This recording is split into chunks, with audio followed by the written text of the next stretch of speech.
So long as like Alchemy. AD, baby, Boogie, you gonna baby, get about that Boogie, value, boy. I got you, Boogie, right? baby. Let me holler at you real quick. Now look here. That's not what Dale told me, bro. It That's was not a what they mistake. said to Let me. me They in the tell- back. You talk to him right now. Oh, what's good, baby? Marcus, I thought we cleared this up. Demarcus, what cleared what up, nigga? I don't know what you talking about. Fuck both of y'all niggas. You ain't know I fuck that bitch. That's why I went to the Warriors. Now calm down. Listen here, boy. If it were up to me, you'd be in a Pelicans jersey right now. If it were up to me, I'd knock your ass out. You too, AD. You can go to sleep. Bye. Bye. That's it. I'm done. Y'all some bitch ass motherfuckers.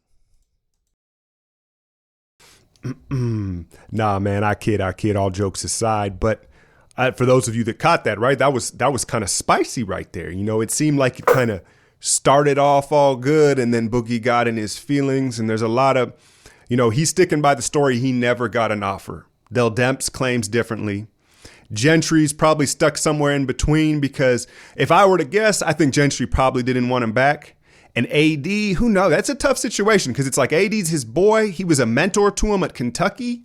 But is it really best for the team? What are you supposed to say?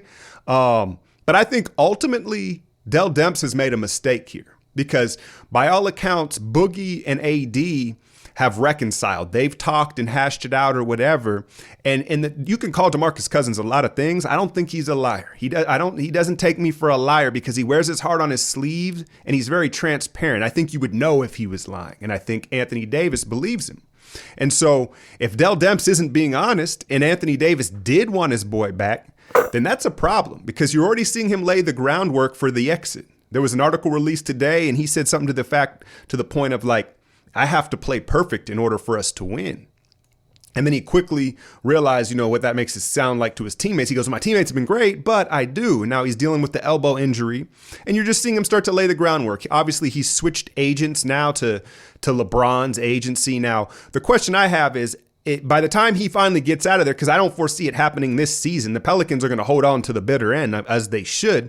But do you really want to go join a 35-year-old LeBron in LA? Is that really the best look? So, you know, you hear whispers of Golden State, you hear whispers of Boston, but you can believe he's going to make his way to a bigger market. The Clippers all of a sudden look like a potential destination. Shout out Jerry West, man. The Clippers look like a potential playoff team. I'll cover them a little more moving on in the season, as well as the Kings. How about them Kings, man? Sacktown, stand up. NorCal, the armpit of California. No, I'm messing around. Back to that game, Steph Curry leading the league in scoring, 37 points, 9 assists. There was a couple little interesting stats in that game. Kevin Durant, 40 minutes. 40 minutes for KD. It was kind of a quiet 40 for his standards, but I don't know why he was playing that many. Now, Alvin Gentry and the Pelicans defense, they always start off gangbusters, very aggressive. They force a lot of turnovers, but I'm not sure it's sustainable through games. If you notice, the first half, their defense always looks much better than the second, because they pick up so high on the court and they're very aggressive in their trapping, not necessarily sustainable through an entire 48 minutes, let alone a playoff series, as we've seen in the past. Now, Mirotic has really come into his own. I'm impressed with the man, because he's more than just a spot-up shooter. He's basketball athletic, and he's got size, and he just got know-how, man. So I'm impressed with him. And then I like the Randall addition, but you can only have so many bigs on the floor at one time. So he adds to the depth, but we have yet to see him really in a playoff-like atmosphere. But I think that the new rule call, or the new rules of the way they're calling things with the physicality, I think it benefits him. I think it benefits him, because a guy like Randall, if you don't initiate contact, you're finished. If you let him initiate contact, it's a problem. What else came out of that game? Not a whole lot, right? It was an expected win. I don't think New Orleans has taken that next step.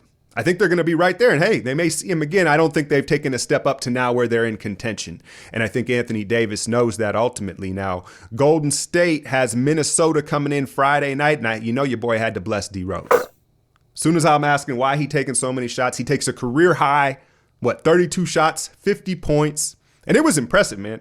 I think everybody around the league is happy for Derrick Rose, right? Except Jimmy Butler. You see him, hating, right? But what was most impressive, I think, was his ability to finish in the paint with Rudy Gobert there. You're seeing that huge hop plant, and he's gotten better with his English. But I saw this in the preseason. I saw glimpses of vintage D Rose, and what I think he's figured out is, because he's so irky-jerky, he's figuring out how to pull up out of the jerk, out of the irkiness. He'll pull up, and he's finding a rhythm now. Will he be healthy? Will he stay healthy? Because those huge two-footed plants and the irky-jerkiness also lends to injury. Let's be honest, man. So, but I think that if you paid attention to Draymond Green lately, he's looking better, man. He's looking better. Maybe I was completely wrong about the knee, and I hope I was. Maybe it was just out of shape, but he was looking bad, right? He was looking bad those first couple games. Now, he's spoken several times on wanting to be the Defensive Player of the Year. He's like, yeah, I need that. I want that. And we've talked about the money that goes in factoring into that moving forward. Now, wouldn't it be a nice little statement? The whole league is kind of, oh, Derrick Rose, is he back off his 50-point performance? He comes into Oracle Friday night and just goes like, 7 to 25 or something like that. Now, I know Draymond's not going to be matched up on him, but the way things switch, and it would just be kind of like a little statement, because we know Draymond is the anchor of this defense. So look for him and this Warriors defense to try to make a statement and perhaps shut D Rose down Friday night at Oracle. Saturday morning, I'll be back with the full patron breakdown of that. I have to do something here. I don't want to do it to my fellow light-skinned brethren here, but it's time. Ben, it's time. How do I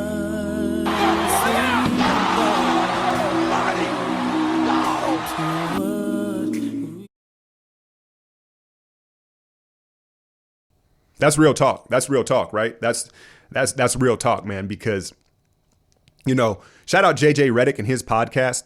And I've heard him be asked several times, one about Fultz's shot, but also about Ben Simmons' shot. And you can tell the way he tippy-toes around the subject that he too thinks he's shooting with the wrong hand. There's just several red flags to that left-handed shot. It just doesn't look right. Now, you're driving, floater, dunk, layup, that's fine. Be ambidextrous, but I think it's time for him to try to shoot with the right hand. I think it's a pride issue right now. I think he thinks if he starts to try it, he's acknowledging that he was wrong, and he's not ready to do that. But pride will get you hurt. Pride will get you hurt. We all know that. Or maybe the youngsters don't, but it will. So the one marquee matchup that I wanted to talk about last night was the Bucks in Boston.